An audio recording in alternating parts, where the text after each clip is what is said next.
Oh, right, gone. wow. Turner. B-turn just disappeared. He was literally, there we go. Okay. We played the intro video, and then while the intro was going, or the 30-second intro was going, B-turn disappeared. But he's back. We are back. The Hawks I've been back. I don't know if they're back. They were back for the first half, that's for sure. And so we were just talking before we started record, and it's like, I want to talk through this kind of in order of events, because I don't want to turn this into a full-on Darren Peterson episode, because I do think we have to appreciate how incredible of a day the University of Kansas had as a whole, not just from, like the team itself, but the crowd, the building. Like, it was just an incredible day. And the first half was as fun of a first half as you're ever going to see, I think. Like, just everything went right. Could not have scripted it better. So, yeah, the Hawks, hey, at the end of the day, they've won 5 straight. They are right up near the top of the Big 12. And Darren Peterson, when he plays, is the best player in the country and is the best player in the world. AB, you just said it before we hit record. He's the best player we've had since Wilt. And I don't even think that's crazy to say when he is on the floor. I should say most talented since Wilt. Maybe not best actual like college player since, but like talent-wise, I don't see anyone else that would. I mean, yeah. I mean, so B-turn, I'll toss it to you. Like, before I don't want to dive deep into Peterson takes yet. We will get there. We will probably spend a lot of time talking about it because it is the story, unfortunately. But how are you feeling just overall after the game yesterday, the game day experience, the actual game, Devonta Peterson, whatever? I'll give you the floor. Yeah, speaking of Devonta, they made it hell for him all game. He didn't get any open looks. We were terrific defensively. Obviously, Richie Saunders was a psycho in the second half, but first half was a clinic on both ends. KU scores 53 points. Darren Peterson, I don't think he hit the rim until that open 3 on the left wing where he'd already hit a bunch of shots already. Honestly, were you guys pretty – I mean, I know the dunk was crazy, but were you guys like insanely shocked that he postered someone? Kind of, but like he showed it in a game. I can't remember. Was it Baylor? There was another game in the last couple of weeks, I think at Allen, where he tried to poster someone and like barely missed. And that was the first time I had seen like the ability to do so. But seeing him finish one was psychotic. It got me out of my seat and stomping around. I guess we'd have to like go back, but I wonder where that ranks like an all-time Allen Fieldhouse dunks. I mean, he dunked on like 2 guys, and Kato's a big dude. It was like a weird reaction too, because I don't think it was like a delayed by a half-second reaction, because I think the building was shocked that he actually finished the dunk, but then it was just incredible crowd pop, obviously. And I don't know, we've had some really good dunks, like obviously Selden, but that was in Kansas City. I guess you'd maybe Chalmers, say like my goat. Chalmers, Georgia Tech. Marcus Garrett, Texas Tech on the road. That's hilariously. I'd say that's the most random dunk in program. Remember Tarek Black? Oh, yeah. Tarek, Cliffs was just, yeah, those two were both hilarious because they were just flat out thrown in the. I was going to ask, which one was the Blake Griffin one where he didn't even touch kind of both, but Cliffs was pretty explosive. Yeah. But yeah, I don't know. I mean, it was a near like perfect day. Obviously, it got tight at the end, and I definitely started to get nervous. I think if Melvin doesn't make that tough runner, it might get interesting, which Melvin, obviously, we're going to hype him up as much as possible, but that dude has stones. Like, he just does not care. He takes some of the craziest 10-footers, finds a way to make them. He's great in transition. Ryu tweeted the dunk. That was phenomenal. I think it was that on AJ? Yeah, I mean, it wasn't that. I guess you wouldn't say it's on him, but that was the guy in front of him, and he just flew right by him and had zero fear. And Melvin, he 1 turnover again yesterday. Back-to-back games with only 1 turnover, facilitating like crazy, guarding. It was perfect. And the guy we got to talk about the most, obviously, is Bryson. He was besides Richie in the second half, I mean, Bryson was as good as almost anyone on the floor yesterday. He was under control, patient in the post, pump fakes, finishing, stretching the floor, hitting threes, hitting middies, rebounding. He had 21 and 7, 8 for 13 from the floor, 3 for 5 from 3. I really hope and obviously he put himself in a position, like I think now there's a scout going home saying, hey, if we have the 27th pick in the draft, like he might be worth a taken. But I really hope he is smart about this. He's going to make a ton of money here. Like he can still make a ton of money. That's a nice, beautiful thing about NIL. And I hope he gets good feedback from people and comes back, because next year he could be the guy. Like I don't know about Flory. I have a feeling Flory's going to end up going pro. I don't know though. But if you're Tiller, you have the opportunity to come in next year and be the guy. And Bill Self has always proven if he has a good big that he trusts offensively, that guy's going to get force-fed. That guy's going to be able to put up big numbers. So, like, Tiller could easily come back and average a double-double, I think, next year. I just hope he doesn't – I think it's worked out for Furphy. I don't know, but I feel like Furphy was a guy that coming back another year would have paid off huge for him. I think Tiller's right in that same category. What if I told you, like, last Friday night that a week from now we're going to be talking about Bryson Tiller going to the NBA on the pod? Dude, I mean, but the thing is, like, you'll see, I think I mentioned this on the pod last week. I follow this like NBA draft guy, and he was obviously talking about years down the road, but he was like a guy that just has a great fit and build for, and he was like listing the things Tiller does compared to other guys. And like, so I think scouts have obviously been in on him. I mean, he's 6'10", 6'11", and he can shoot it, and he's athletic. So like, I think they've been known, but yeah, he was so good yesterday. It was like, he might be leaving a year sooner than we all thought, but who knows? So a lot of year left. A lot of ball left. I know it sucks because yesterday was, nearly perfect, but it sucks that we can't just, I guess, sit on here and kind of like gloat about everything just because of the DP situation. So I obviously wish that didn't happen, but I mean, it was, I don't know about you guys, but I was about as pumped for that regular season game as I've been for one in a while. You got game day in town, 1,000th game at the field house, top 2 prospects in the country, all the guys that came back. Like Paul Pierce coming back is crazy to me. That's a guy that he's obviously a legend that would never usually come back at all. But I can't imagine being in that building. But it's amazing having a team that is going to compete and play hard every single night. Like, you're going to get effort. Sure, they're going to lose games, but it's so awesome that you get to watch a team that just loves Kansas. Like all these dudes play for KU. Yeah. Yeah. No, it's so refreshing, and like just really shows how bad the last 2 seasons were. And like, it wasn't just a talent thing. You can see it. It was an effort thing. It was a buy-in thing. It was how well guys liked each other. Like, and Self even would say that about last year's team. Like they didn't even like each other. At one point, I think after the BYU beatdown, he said, these guys need a break from each other. Like, I don't think any of us want to be around each other right now. And so like, that's what is awesome about this team. But yeah, like that first half, I tweeted this and I stand by it. I think that first half was the most fun I've had watching Kansas basketball since they came back in the 2022 national title game. Like, I don't know what else is up there with it. Has to be. Obviously, we've only had 3 seasons and 2 of them stunk out loud. So I guess like maybe Kentucky Champions Classic when they all but like Duke, I guess, when we beat Duke, but still, like, I don't know, it was an early season game.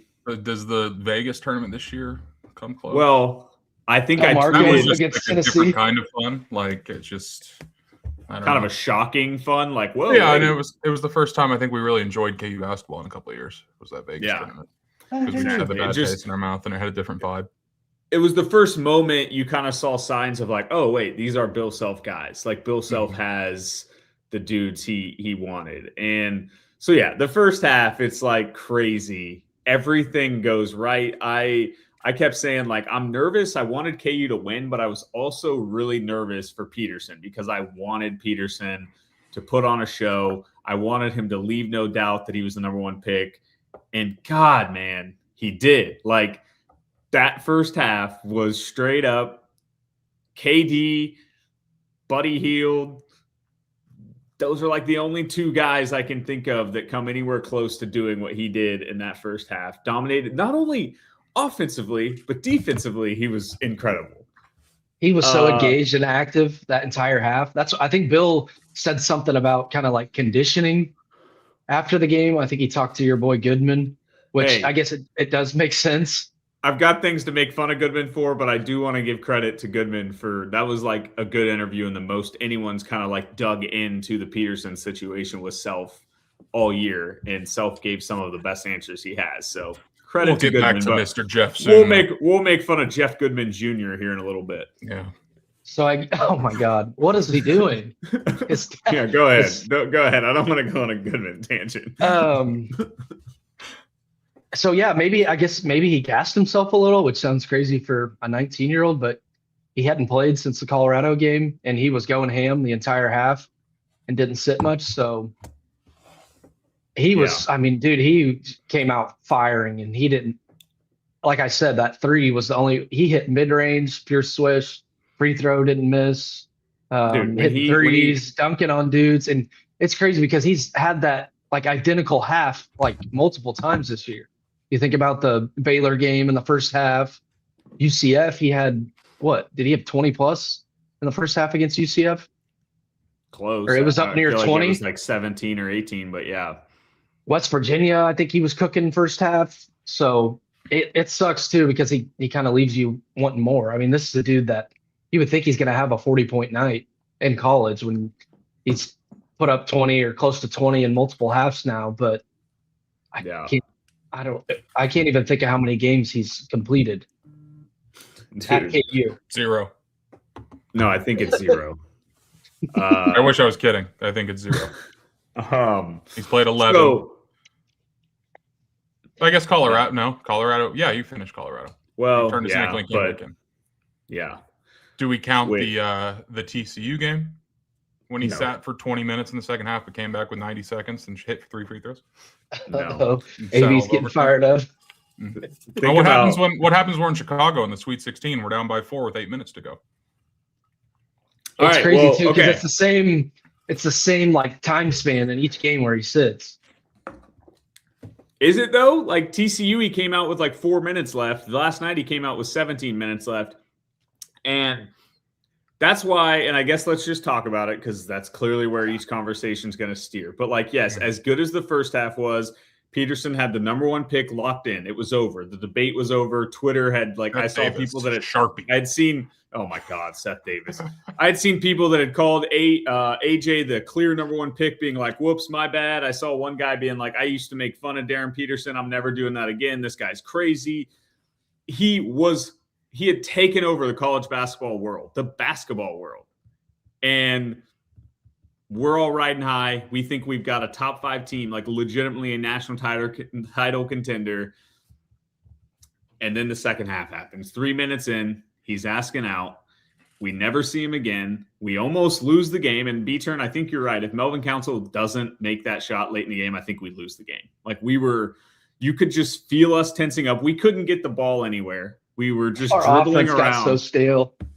Yeah, and like Marco being out, I think that shows why Bill likes Marco is like he is another ball handler that it was just tough for McDowell to be kind of that second ball handler. But anyways, we see what we all feared the most. Darren Peterson comes out of the game with what Bill called cramping. I don't know. AB, I guess I've got takes. I think we have some takes we may differ on a little bit. But I just want to give it to you. I want to hear your thoughts. Don't hold back. You can if you want, but I wouldn't hold back. I'd love to really hear your true thoughts, and then I'll give mine, and B-Turn can give his. Well, it's just beyond frustrating because I think there's more to it than just cramping. And whether it's bad information he's being given or him being none of this, I believe, is the fact. It's just throwing out options here. Maybe he's just soft. Maybe he doesn't give a fuck, which honestly, in this era of college basketball, it's pretty impressive that we found guys to come in for 1 year and give a fuck. I don't know. Maybe he doesn't. Maybe it's the agent. I know people have speculated on that. I'm sick of it. Like, genuinely, I am, because it's so frustrating to see. Yesterday, and we just talked about it, it was a spectacle. We were the focus of the college basketball world, the sports world. This is one of the worst sports weekends of the year because you're coming off of football, and all of a sudden it's gone. It's gone. So it's all college basketball. We're the center of attention. 1,000th game in the most popular and best arena in all of sports, in my opinion. We've got legends coming back, like you said. We've got everything going our way, this massive matchup. And then it's all clouded by this guy that sits the second half of every fucking game. And I just ask people now, because I still feel like there's a sense with a lot of the fan base that one day it's just going to snap and be over with. There's 2 months left of the season, including the second weekend in the NCAA tournament. So, like, I'm just not under the belief that this is ever going to change and we're ever going to get to a spot where we feel comfortable knowing that DP is going to be able to contribute in the second half of big games. Maybe it's because we're up by 20 and he's like, all right, we're good. I did my spot. But like I mentioned it earlier, what happens in an elimination game when we're down by 4 with 2 minutes to go or 8 minutes to go? What happens, Bill, talk about excuses. Holy shit, never heard this coach make so many damn excuses and pressers in his whole fucking career here. They're gassed. I understand it was a short bench. And maybe I just took that as a little emotional about it. But who never says that in a press conference 10 years ago? Bill Self. Who calls his team soft for being exhausted? Bill Self. But now it's just like, oh, they were just gassed. They were gassed. They hadn't played a game in 6 weeks, and the last game they played was a blowout. Did he say it about everyone? He said they were gassed, and that's why, like, towards the end of the game, like, they were just out of energy. No, he was saying it. And I guess I get it. They were playing with 5 or 6 guys down the stretch, but, like, it's frustrating to hear when in the next 6 weeks they're going to have to play 3 to 4 games in 3 or 4 days in Kansas City. They're going to have to play 2 games in 3 days currently this weekend, but going into more important games in March Madness. And the most frustrating thing to me is, like, this is clearly the best team we've had since 22. This is the second best team we've had since COVID. And we just can't talk about that and get excited about it because there's always just this cloud hanging over us of the what if and I don't even know. I'm rambling right now, but I think you guys get my point. And it's just like everything's overshadowed by this story, and I'm fucking exhausted of it. DP is the best player I've ever seen play in a Kansas uniform. But, like, it's this weird mental space that I'm in. I don't know if you guys feel the same. If I was a Duke fan with Flag or with Zion, they're my favorite player ever. Ever. We, like, base our personalities around them. With Peterson, it's like I'm so conflicted on how to feel about him, no matter how good he is, because I don't know if he's going to be there when it matters the most. And that's very frustrating to sit with and deal with as a fan, especially with we've coming off 2 years where it's just been such a shit show. And this fan base cares more about college basketball than anyone in the country. We just want to be back and have something to be excited about. And the moment we get excited about something, gone. Yeah. So I'm frustrated. I'm not trying to be Debbie Downer, but it's like, how many times do we have to see it before it's like, I don't know. I don't want to say too much. Yeah. I think, I want to comment on the thing about being exhausted because I think there are a couple elements to that. One, yes, we all of a sudden we had to play 5 guys only because Marco's out, DP's out. So now McDowell is playing way more minutes than he has all year. And McDowell's also having to handle the ball way more than he ever has. Or you could argue Melvin is now handling the ball way more than he ever has. But I also think there's an element to it of, like, that first half was the emotions were riding so high, like almost reminded me of the Texas game the day after T-Rob's mom passed away. We came out of the gates in that game too, just absolutely crushing. Like, the adrenaline, I think, in a way, of Allen Fieldhouse leads you to just these incredible first halves. But then you take a breather, you get punched back. Richie Saunders turns into freaking prime JJ Redick. And now I think I don't think it's just a poorly conditioned team. I think it was just the emotions. You lose 2 of your, main ball handlers. And you're now, like, you played as good as you can play in the first half. They hit their absolute top gear. And I think it was just hard in the second half. So I would defend them and self in that stretch or in that point of saying, like, I'm not worried this team can't go play 3 or 4 games. We saw them do it in Vegas. They were fine. They played their best half that week, the second half of the week, or the second half of the last game. So I don't know. That's my take. Before we get more to Peterson, B-Turn, I want to give you a chance to talk on Peterson and, like, whether or not do you feel the same way as AB? Do you feel slightly different? Where are you at? I mean, it is getting old. Like, it would be nice to get like concrete answers. It's just, I don't know, 19-year-old kid that can't finish a college basketball game. It just seems odd to me. That's why, like, I understand people questioning it. You know, there's been talk about the agent. You talk about Darryl potentially sitting him. And then Bill kind of switches up his answers a lot in pressers. So just have no idea what's going on. And I guess in this day and age, of course, they're making a ton of money too. So I think kids get criticized even more now.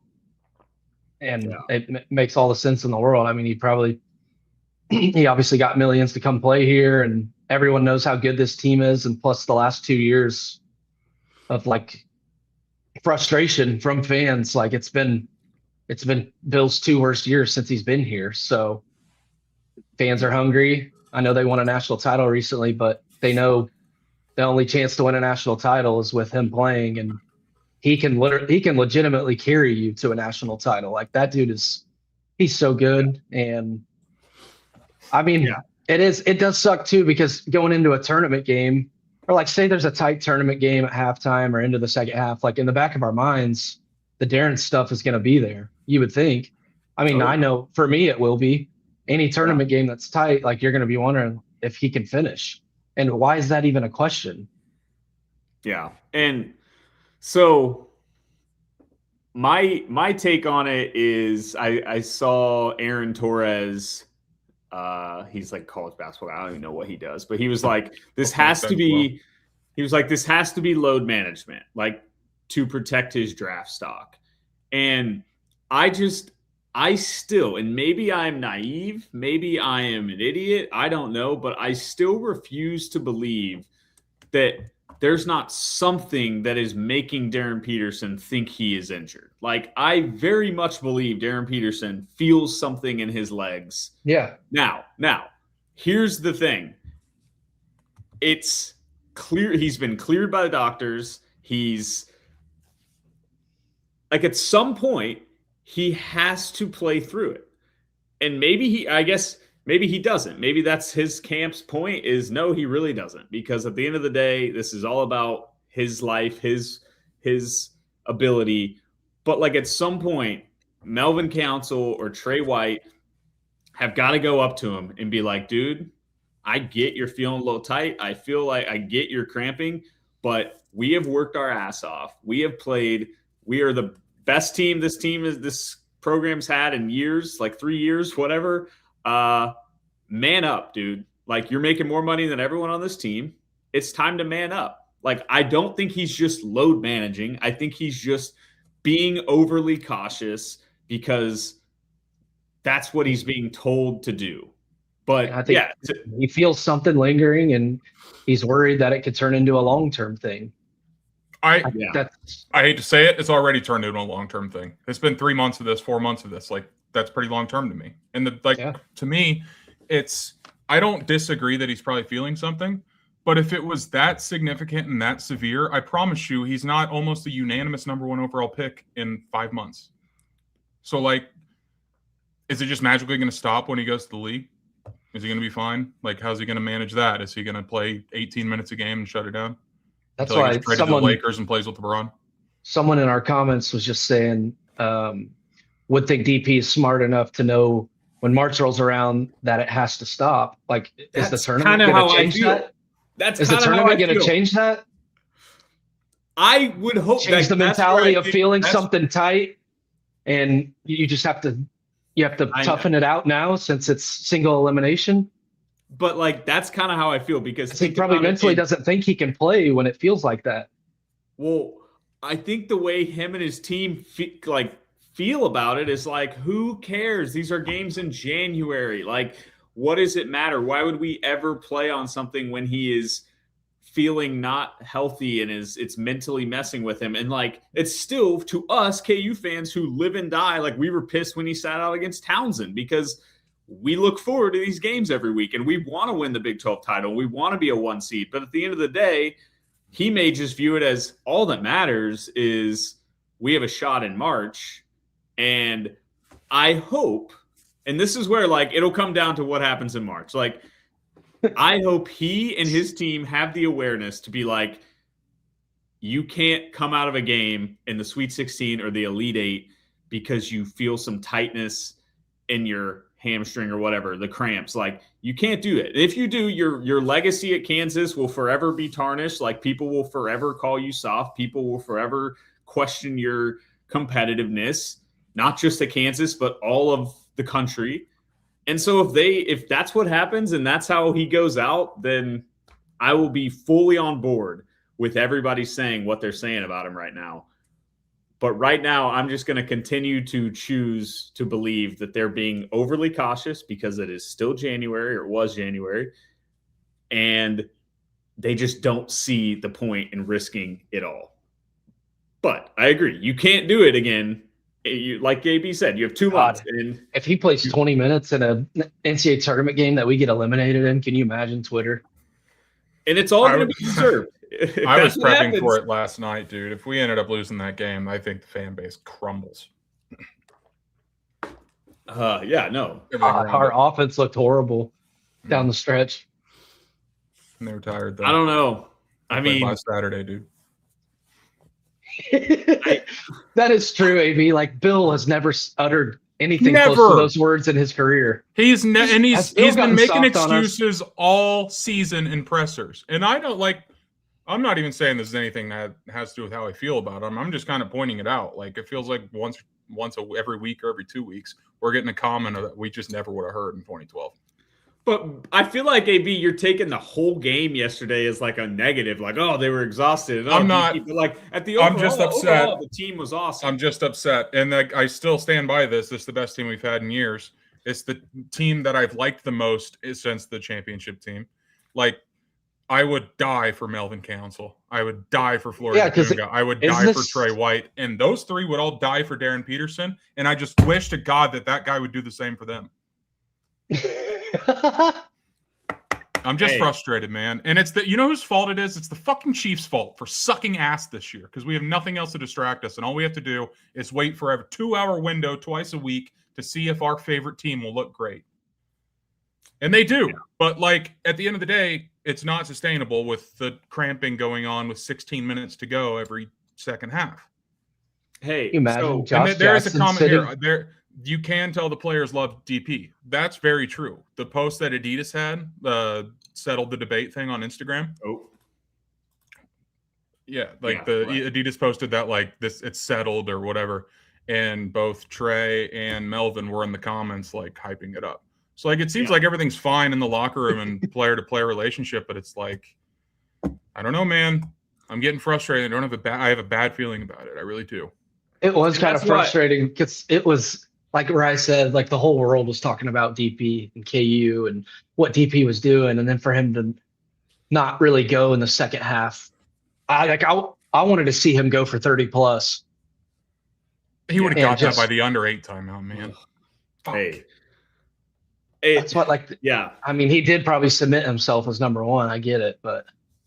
So AB, there is no part of you that thinks there's a chance that when March Madness gets here, when it is single elimination time, he locks in. Because there is an element. It's so weird because part of me is like, dude, this guy's just not competitive at all. But then you see what he did in that first half. He was out there in the first half ready to kill BYU. Like he was ready there. He was there to make a statement, and you could see how competitive he was. And so that's where I'm so torn on it. I'm trying to think of an example of someone that just clearly wasn't a competitor. But I don't know. Not going to try to do that live. But so I don't know. There's no part of you, AB, that thinks he will just be like, all right, made it to March. I may have some tightness, but I'm not. I'm fighting through it now.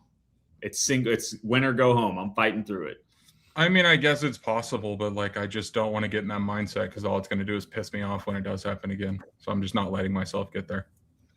I think we saw it with Remy a few years ago, and we think that that's kind of like just something that happens. I don't think that just happens as much as we'd like to think it might. There's a chance, but I don't know, dude. I don't know, dude. We're up to the 24th offense on KenPom. Bang. We were 32. That was gonna be on my list of things to talk about. What's the? It's like top 20. Top I was 20 just looking though. Baylor was. We weren't in the top 12 of like the week 7, 8 people though, so we're already eliminated from winning a championship. Yeah, but the asterisk of Peterson. I don't like that one as much. Yeah. Yeah, we're 25th in offense, 13th in defense, and yeah, I think. And I called it yesterday, like it's the weirdest KU season I've ever witnessed. It's just so strange because to go from the highs and the lows this season has had is unbelievable. Like first half yesterday is as high as you can get. Second half was almost as low as you can get. And my God, if we would have lost that game, I don't know how you recover. How do you guys feel about this Texas Tech game? Short turnaround on the road. They're coming off a loss.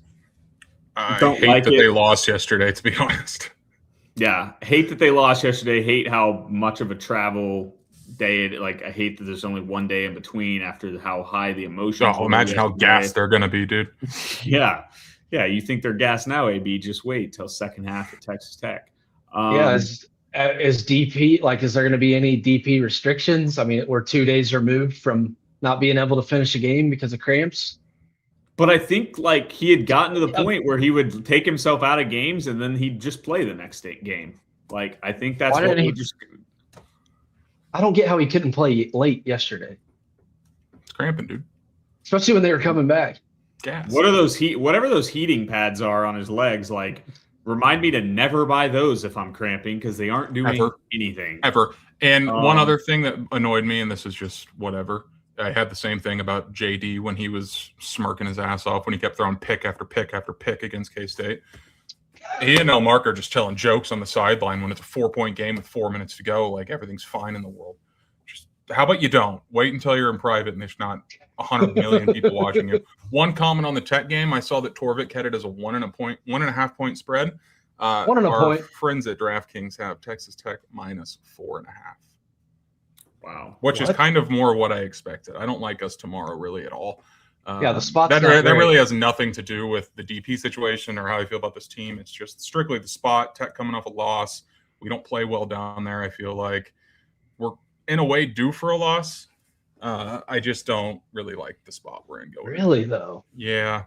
Or 3. Well, no, I'm just talking about the 4.5. Oh yeah, and it's going to move up to 5. It looks like we're almost 3 points better on KenPom. I know it's on the road, so wouldn't that be more so like a pick? Man, that spot sucks. Yesterday was a really emotional,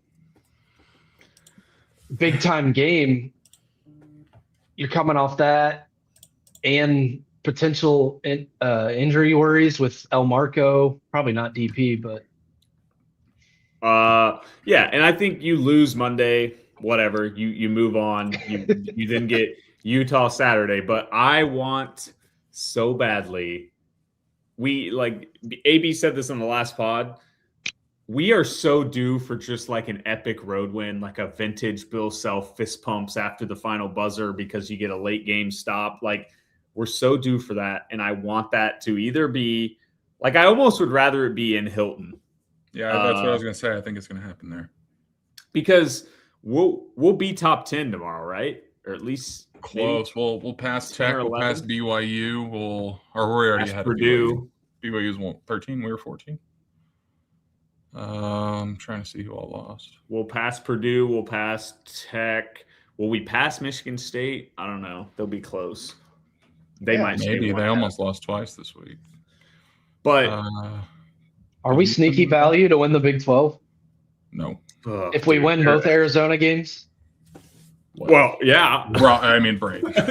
If we sweep the clear best team in the country. I just don't know. Well, they're undefeated in Big 12 play. We could easily lose 1-2 more, even if we beat them both times. I just don't see any shot we win in Tucson, but maybe that's just me being negative.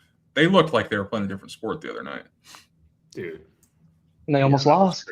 Yeah, dude. Blue balls. Yeah. But anyway, here's what I want to happen. I want us to Friday too. If we lose to Tech on Monday, that's fine. But then you get a get-right game against Utah in Allen Fieldhouse on Saturday. You turn around, you beat. They won by 15 yesterday. What are we talking about? Yeah. Imagine a life. Imagine this world. We beat Arizona at home, and then you turn around and you beat Iowa State on the road on Saturday. And now we are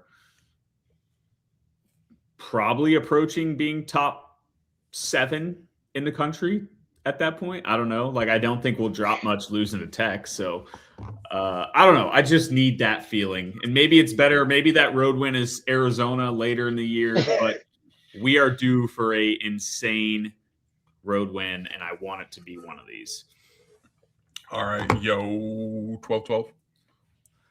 What's going on in the old octagon of doom? It was 30-13 last I saw, but it's probably worse than that now. Playing football? 46-17 Cyclones. Oh, my God. Jerome Tang. We'll see you. Where is this game at? Manhattan, Octagon. Kansas. How's the crowd look? Oh, hey, bucket for the Cats. 44-17. Here they come. Here they come. Live lines? I don't know. I don't have it. Holy Come on. smokes. Money line. Oh, dude.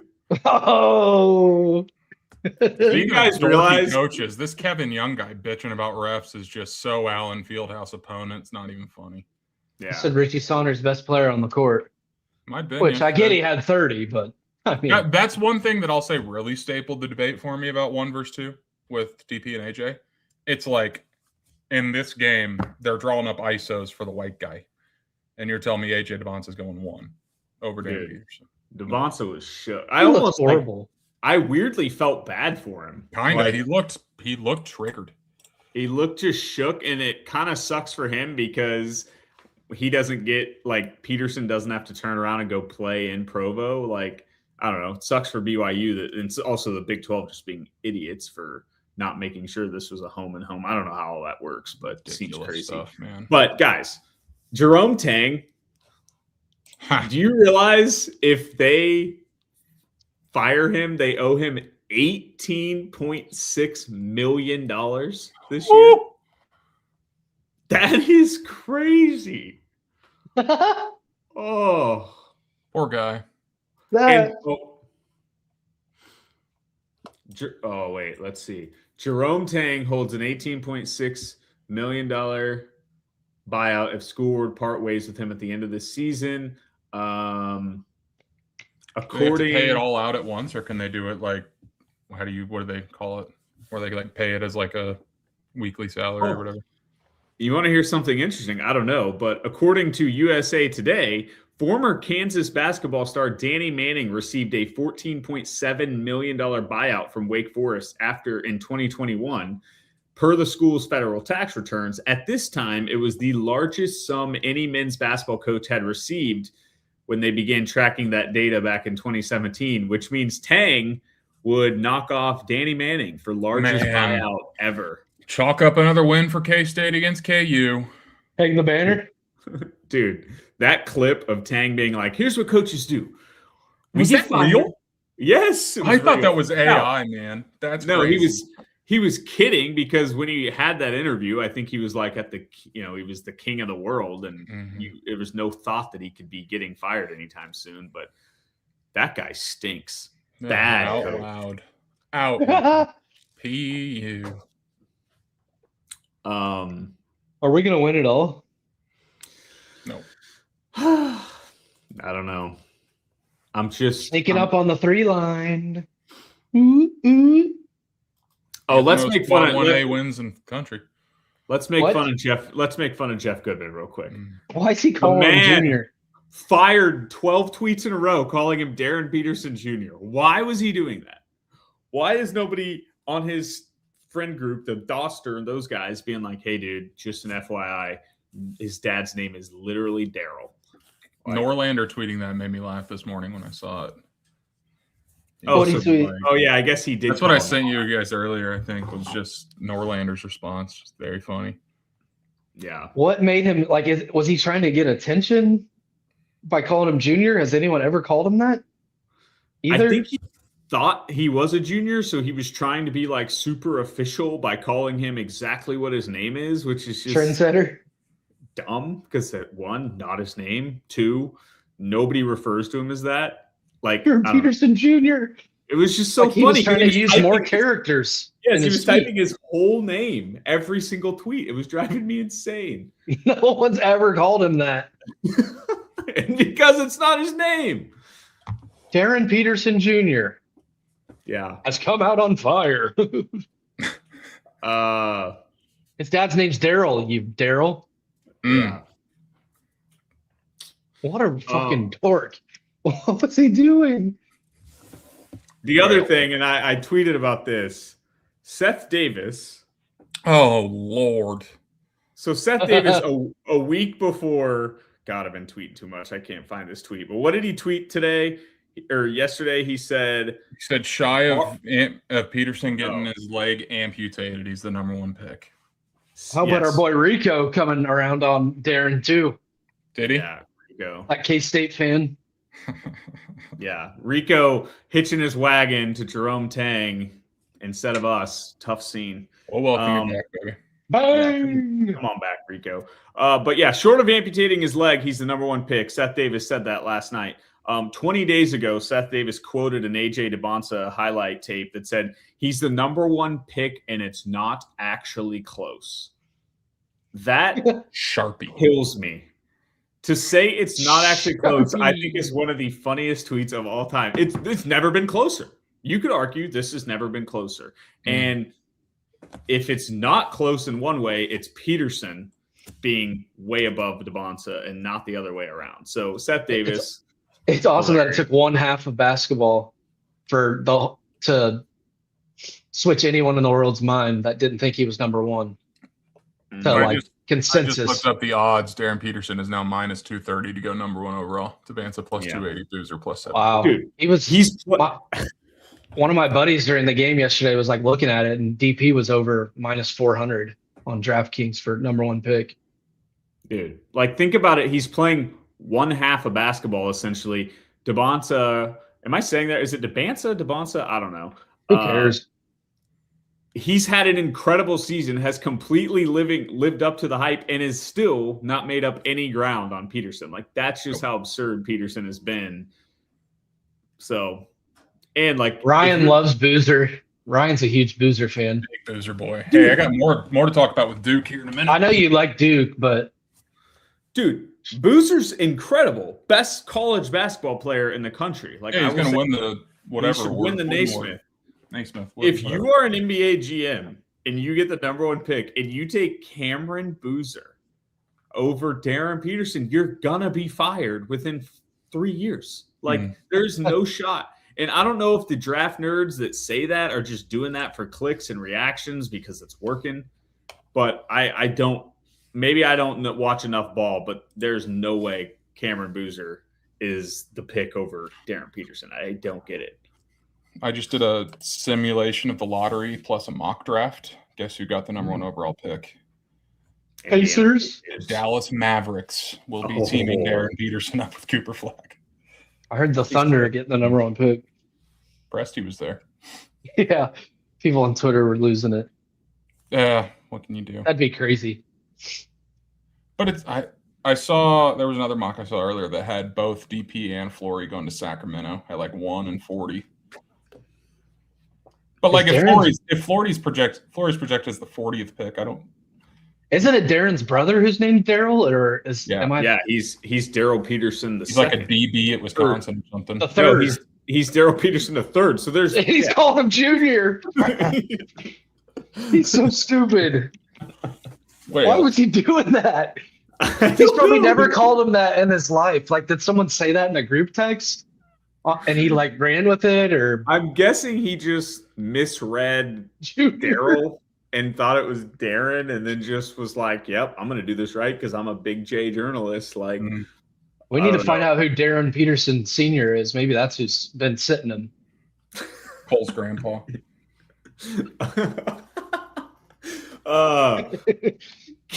Can we also, while we're on the topic of making fun of announcers, have you noticed Jay Williams refuses to call him Flory Badunga? He only calls him Flory Badinga, and it's one of those things that just triggers me. Why is there Does no he one trigger you in general? Because he triggers me. He's a dorcupine, man. He's a what? It's the Dorcupine. What? I think it's the turtleneck that throws me off. Big time. That's actually a pretty good. Did you watch Game Day? Yeah. It's so weird. Like, even the guy shooting half-court shots, he's just like behind him, like, nope, that's not in. Nope. I'm like, dude, shut up. Yeah. Motorcycle boy. Hey, change the whole franchise forever. Hey, speaking of, Braden, did you see the report that might be fake, might be real? Shire? John Shire. I'm here to take the Bulls back to what they were in the 90s. Well, he's here to take the Bulls back to what they've been since the 90s, and that's finishing at 41-41 and being in the fucking play-in tournament. I'm sick of it. Yeah, why don't you guys like try to tank one year? This year would be the perfect year. Here's the thing. We've been asking that for 10 years. Ever since Derek Rose tore his ACL for the 14th time, we've been asking for it. Oh, this would be the perfect year to do it. Don't worry. We'll get the 9 seed. We'll get the 14th spot in the lottery and give us like a 0.2% chance of winning it. Speaking of Shire, how did we beat Duke last year? Just watching Con and Flag play in the NBA, like, God, I'm so glad they choked. We beat UConn and Duke the last 2 years, which are two of the best college basketball teams of all time. UConn 2 years ago and Duke last year are two of the best college basketball teams in the history of the sport, and KU's 2 worst teams ever beat them, which is just forever hilarious. I have a toss-up that I'm going to steal from the Eye on College Basketball podcast, and it could bring us into talking about something KU-related that dropped this week. So they were talking about the CBS Sports Classic that we joined, which, hell yeah, I'm all in for more awesome non-con games every year. It's KU, Kentucky, North Carolina, and Ohio State. Is that right? Yep. Mm-hmm. They set the over-under at, what was it, 2.5 coaches that are still there for next season's CBS Sports Classic. Maybe it was 3.5. So it's Pope, Davis, Self, and Diebler. I think Diebler will be gone. Is Pope doing enough? They won last night. I don't think Pope's. They're not going to fire 3.5. So I think Pope gets one more year. So, but Hubie Dave, is he? I mean, they're fine. They're top 20. I mean, not that I would want him gone if I was a North Carolina fan, but he's. I think they entered the season with him on the hot seat, is what I heard on a pod before, the same pod when they did the North Carolina preview. And yeah, Brady's got it. It was 0.5 by the 2029 season of said tournament. Coaches that'll still be coaching. I would take the under on that. Yeah. Well, we'll see. I mean, yeah, no, I'd take the under. Pope, I don't think Pope has like such a big hole to dig himself out of. That's partly because Kentucky makes me so nervous about a coaching search in the future.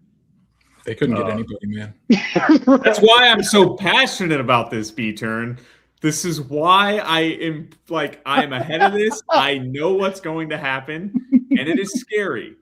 And I don't know what happened. Back in my day, athletic directors, the only thing that mattered was they went out and they put on a hell of a coaching search. There's planes flying all around the country. You talk to everyone you can, and now all of a sudden it's like, hey, Mr. Assistant Coach that has some ties to the program. Want a job? Hey, Mark Pope, you're nice. You were good here in the 90s. You want a job? That's what's happened, and it's – Doc was good here in the 90s. Yeah, I know. We're doing that. We're going to do that, and I'm going to be Mr. Negative, and I'm not going to like it. But I'm telling you, I need multiple people to tell us no before we just hand Jock the keys. Now, I was going to say this. I was watching old Roy Williams, Kansas highlights. Like, if Jock comes and plays that style, I'd be in for a little bit. We'd see. It'd be fun. Like, I would definitely talk give it about a chance. Jock. Sure. Yeah. That 2002 team is the best basketball team ever assembled. Drew Gooden with all the guys from the 03 team, Boshi. 97. That one's pretty nasty to think about. Rafi, Paul, Jog, our future coach. Was it Pollard or was it Ostertag? Or was Pollard. it both? Pollard. Yeah, it was Pollard. Pollard and LaFrance. Ostertag was earlier, right? I don't know. Are we getting? I mean, at least y'all have done well hiring coaches, right? That's what I'm saying. Like, Lands and with volleyball has been real good, and baseball's been great. And like, they'll be all right. I don't even think volleyball's got a new coach. Yeah. I'm just speaking out of my ass. Is your dad okay about Turgeon getting hired?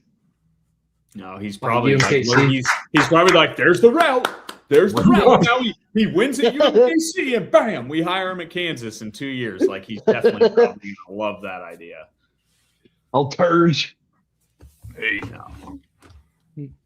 My dad wants a coach that'll just dribble the shot clock down to 26 seconds, and then he wants Tony Bennett is probably who my dad wants. He wants somebody who plays that style, doesn't take Get him out of retirement. Hey guys, there's an assistant under one of the best coaches in college basketball that usually I'd go after the head coach. I don't think they're going to lose him. Let's go after the head assistant. Luke Murray? Mike Boynton. Oh, God. No. No. I wish we could get Dusty May. AB, what do you have for eat today? What do you have for food today? So Molly made chicken salad, which I love chicken salad. Salad? Wait a second. Don't fuck yourself. This salad's base is mayonnaise. Hold the phone. On some rye bread. Woo! Woo! I had a salad last night. I bet you did. Buffalo chicken Caesar salad. You ever had that? Here's my crazy take of the day. Yeah. I don't think I like buffalo chicken very much. Same. And it's weird. I know it's super popular, and I know I'm not saying I'm in the majority here. I know it's very popular and great, but like outside of a buffalo chicken dip at the Super Bowl, I'd rather have like a honey barbecue or like a sweet Asian, sweet chili or whatever we call it. Like, I'd rather have all that the standard buffalo. I agree, but here's my take. I only like buffalo chicken if it's in a wrap or it's like on a salad, which I know is not very normal, but I like that. If it's like served with cold things, is that kind of what you're getting at? Yes. Yeah. I don't get buffalo wings. I don't get buffalo chicken tenders. I'm always going honey barbecue or like, you know me, teriyaki, baby. But yeah, buffalo chicken on a little bit of on a salad or a wrap, it's fantastic. How are you on the hot honey trend? You a big hot honey boy? Boy, is that good. Oh, put that on anything. I haven't been in on that at all, actually. Don't know if I've ever tried it. It's everywhere. Is that what people are putting on like pizza? Yeah, pizza. And so there's this bagel shop in Kansas City called Luca Bagel. I think it's in Brookside. And they have a hot honey bagel sandwich where their cream cheese is hot honey flavored. My God, go get that. Not very convenient for you, but if you ever find yourself in Kansas City in the morning. Luca, as in Luca, the Luca, former Mavericks point guard? More or less. Baja Blast. Hey, Final Four. Is that what I said? If we make the Final Four, I'll do a Baja Blast. This is like a punishment. His big cat will cut his finger off if a certain team wins the Super Bowl, but we make Final Four, we're going to have a carbonated Mountain Dew from Taco Bell. No, it's not a punishment. It's not a punishment. It's just for like Baja Blast stream after the Hawks make a Final Four. It's electric. That's great. That's fun. I want my vibes with my first Baja Blast to be great. Well, maybe we'll be recording said live stream of it, and then the power will go out on your whole block. Yeah, that did happen. Maybe if DP finishes a game, I will hammer a Baja Blast, shotgun that thing. We will see you tomorrow night. What if he just plays 40 tomorrow? AB screaming during our Elite Eight game when we're about to win because Rye's about to drink a Baja. What kind of food challenge we talking, MVP? Oh, he's firing away on the keyboard, trying to blazing. Caparoo. Blazing challenge. While he's figuring that all out, I will say I watched Moneyball this morning. First of all, great Sunday morning movie. Second of all, just great movie.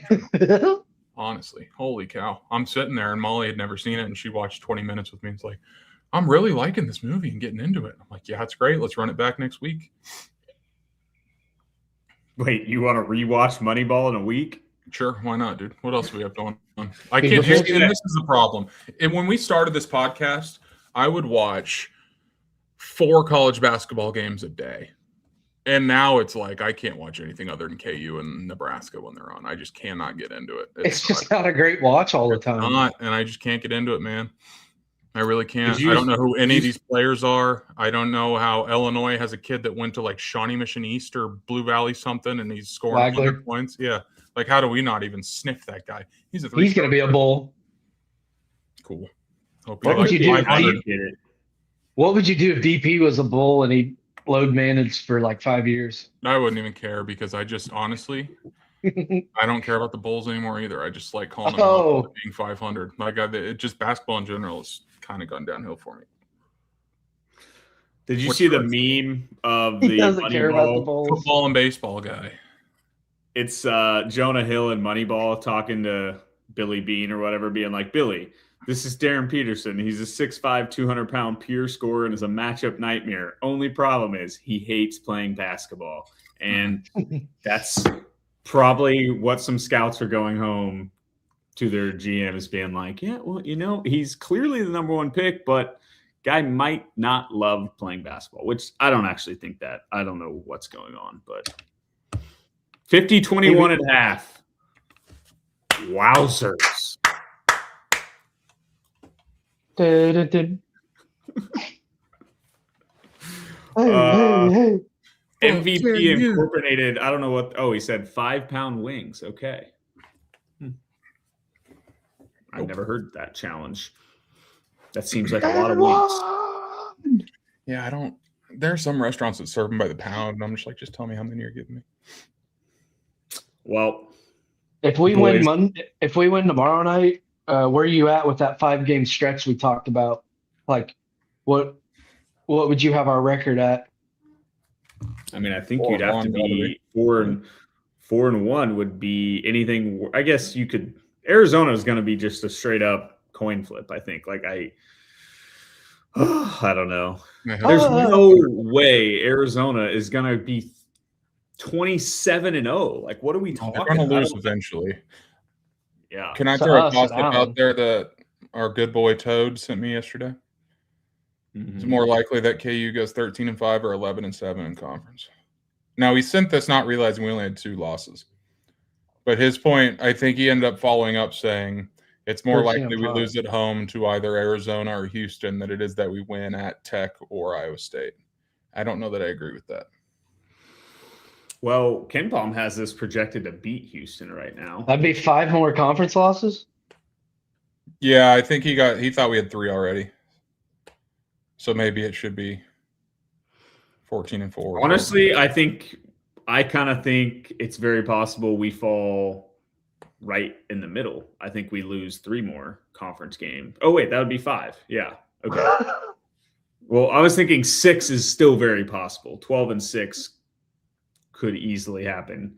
KenPom has us losing 4 more games. He has us losing to Tech, to Arizona, to Iowa State, and then to Arizona again. And has us beating Houston only by 1 in Allen Fieldhouse. Yeah, but I just don't know that we lose again at home. That building's special, man. Who's the guy? He's an analytical guy. He's tried to DM us before. It's like Eva. Evan Maya. Yeah. So he tweeted out his little analytics, and he's been including Allen Fieldhouse as a team in the rankings. And the number one team in America as of yesterday evening was Allen Fieldhouse. Dude, I believe it. Yeah. It's nuts. I'm not like, yeah. What is Kim Palm has us at Arizona? My God, he has us losing shows us losing by 10 in Tucson. What do you think is more likely, winning in Hilton or winning in Tucson? Hilton for sure. But isn't Hilton just way harder of an environment? I don't know. I guess Arizona. It'd depend on if we win that game at Allen first.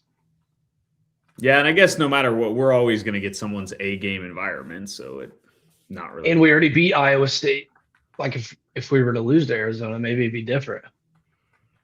Yeah, maybe not, but probably not going to sweep Iowa State. Maybe just going. Yeah, we could eat. I mean, it's kind of weird. It'll be interesting to see how we're feeling if we lose at Tech, lose to Arizona, and lose to Iowa State. Like, are you seeing this Florida game right now, by the way? No.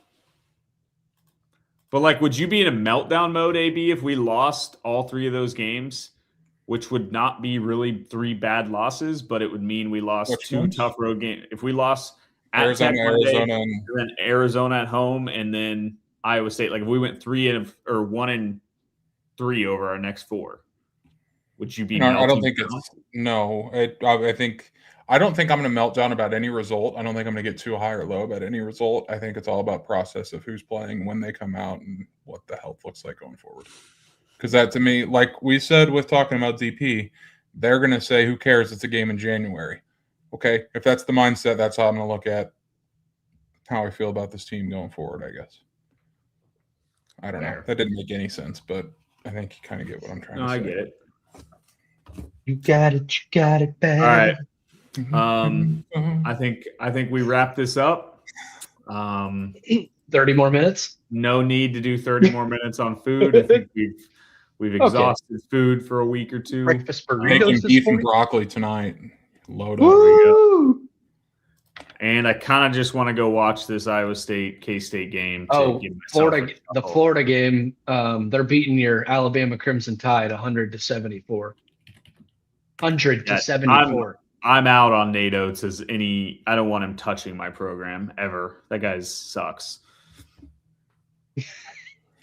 When do we get that bracket preview from CBS? I don't know. You know when they come out and just say, I feel like that today. What about Celtic on YouTube? I think that's mid-February. Post-super. Post-soupy. What about your boy Celtic on YouTube? Oh, forgot about. How could I ever forget about him? I did. Is he still Super Celtic 42? Super Celtic 42. Is he still filling out brackets that don't exist? Dude, he has 8,000 subscribers. This kid's a star. He's flexing on 7,942 of them are separate YouTube accounts that I've made to subscribe to. 12 days ago, 2026 NCAA tournament bracketology update. Please tell me he filled this whole bracket out. Always does, man. Does he still do that even this early? How long are the videos? 13 minutes. Yeah. Got to. Is Florida going to repeat? I mean, they look disgusting. Oh, yeah. Dude. He's filling out the whole bracket. This is electric. I missed it. Let's going to go with an upset here. Let's see who he has in his Final Four. Houston. Sure. Duke. Oh. Give me Duke. Michigan State, January, February, Izzo. And here we go. He's filling out the final stop. What? Oh, boy. He's got Michigan versus Texas Tech. Oh, wait. No, sorry. Hold on. Here we go. Michigan to the Final Four. Sure. Pretty lame. Super Celtic 24. But good news, he has 30 more brackets to fill out between now and the actual one. Michigan has no chance to win it all. I'm getting Auburn vibes with them, like peaked way too early. Yeah. You got to have a point guard.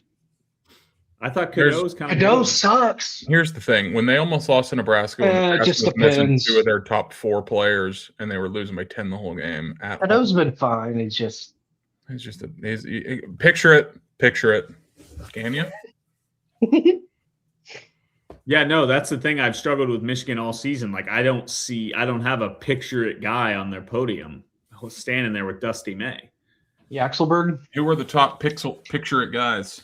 Ooh, that's a good. We're gonna wrap on this one because I already said I was almost done to Boozer. So, unfortunately, Boozer and freaking John Shire, I can picture it. Now, here's the thing, Duke. Like, when are we gonna talk about the fact that Duke's conference schedule is barely better than Gonzaga's now? Like, John Shire, if he stays at Duke for the next 30 years, is going to shatter every wins record to ever exist because of this cupcake schedule he's playing in the ACC. Now, hopefully that doesn't stay like that in the ACC. Like, conferences will probably change, but Duke's sleepwalking to 30-win regular seasons. It's pissing me off. But I can picture Shire and Boozer.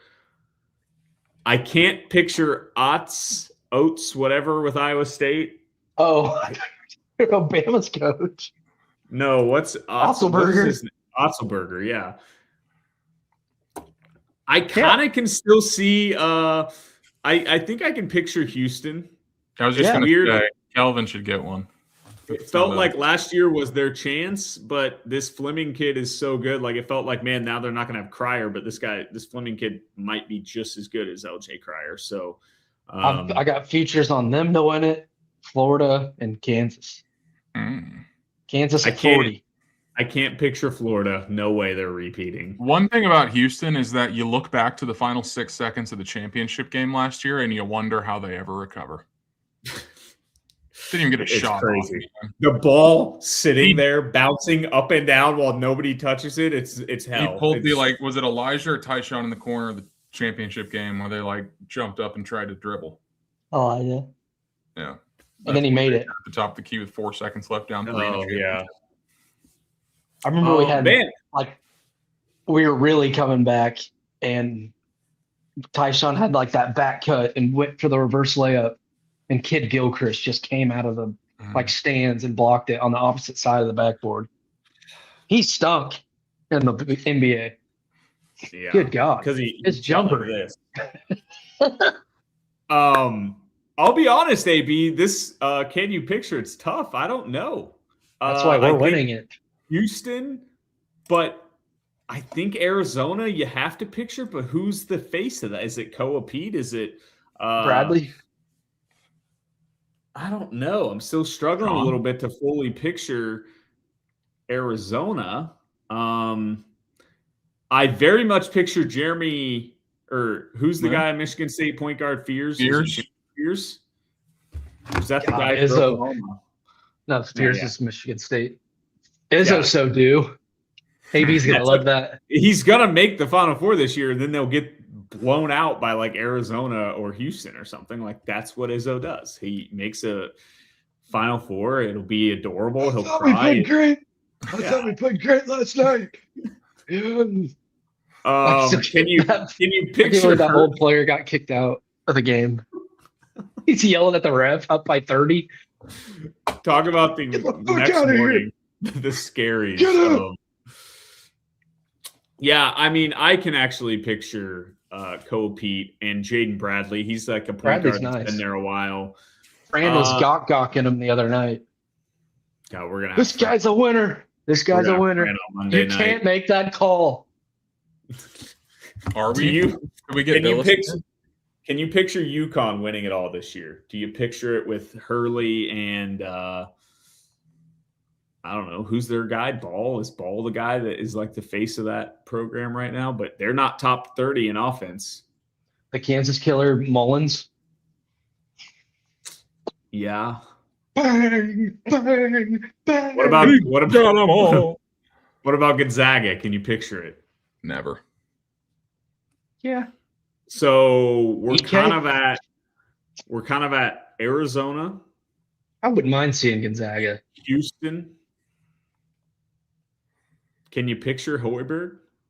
I was gonna say, can you picture rink mask and Or Duke's in there, right? Yeah. Oh yeah. So god dang it, man. It's gonna be Duke. Duke's gonna win. Duke's year. I was gonna say that recently. Like it's inevitable Shire's gonna win one, right? I know it's so hard, but I also think sometimes it is John Shambi and Fran Fraschilla tomorrow, by the way. Oh God. We got a nice little break from Fran. And it was long, baby. Not for fucking long. Freaking Benetti. Right. Yeah, I don't know. This is interesting. Phyllis, and now we got to listen to the midget. Remember how he used to say Svi's name? Mikhailuk. Mikhailuk. It's like he wanted to prove a point. Yes, it was like Jeff Goodman thinking he needed to call Darren Peterson Jr. to be correct. Who else did Fran do that with more recently? Oh God. Oh, it was who was it? McCullough. Yeah, McCullough. What the fuck was he doing there? McCullough. Oh, Fran, man. That's not even a forward player. I mean, we're going on like what 20 years almost of Fran calling 60% of our games throughout a season. Gotta be around that, right? I mean, he was definitely all right. Like around that time. Well, what the Big 12 tournament was like rotating in Dallas and OKC and. But there was a time where Big Monday, like our number one Big 12 booth, was my favorite ever of Brent Musburger and Bob Knight. Oh. Bob Knight they'd go to a timeout and Knight would be like, "You're going to want to get the ball over here and then get the ball over there and then get it over in this spot and then you're going to take a shot." And that's ball fake. That's ball fake. You got a ball fake. I love that ball fake. It's like Bill was, nice pass. Oh, yeah. Every time a ball leaves the hands to someone else. The only time it was worth it yesterday was DPs to Trey in the corner. When he did it for Peterson, I was like, nice pass. Like, I was so excited to hear him fire that up. He lost it after DP's dunk. Our players' reaction on the court after he dunked was so awesome. Jamari's like, yeah. And Tiller was like, yeah, it was shocking. Yeah, excited for Fran. It just sucks because Shambi's great. I love Shambi. Layup after layup. I miss him. I got one eye and I can see better. I got one eye. Best. Can you believe it? I won't be able to hear you. Shaving a haircut. Oh my. God, Selden's dunk was crazy. Give him a facial. If someone played that, right now, they would think it's AI. That call. I thought it was fake when I first heard it. Oh, baby. Gave him a facial. All right. I can't do. I'll be on here reliving. What's wrong with that? Calls. No, I just need to go. AB, tell us about point about announcers. I love this man. This man has given us so many memories in multiple sports. Gus Johnson doesn't have it anymore for basketball, and it breaks my heart. Yeah, but he was still way better than Fran the other night. I would agree, but it's just like it was actually the game yesterday he was calling. I don't even remember who was playing. But it's Friday. It was Michigan State. Oh, and it's like Raftery would just say, "Oh, they're gonna get a timeout here before the call." And it was clear as day. Like everyone knew that. Everyone at the game knew that. And Gus was just like sucking Raft. He's like, "You know what, Bill? You're exactly right. You nailed that one." And he's just like questioning almost everything he says. And it's just, I love him. He's like my favorite ever when he's on. But I don't know that he's got it anymore. Remember that college basketball game that him and Raftery were on? Oh, yeah. Was that 10? That was great. Last thing I'm leaving after I say this. Did you guys hear the announcers in Nebraska, Michigan this week on Peacock?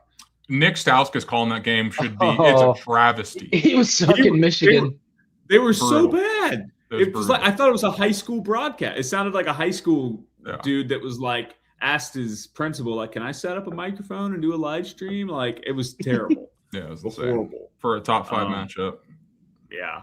It was funny. But all right, boys. You can keep going if you want, or do you want me to just go ahead and end the stream? Go ahead and end it all, baby. All right. No, Thank you all don't for tuning in. Go subscribe to our YouTube. I always forget to tell you guys that, but please subscribe. And rock chalk. We'll see you.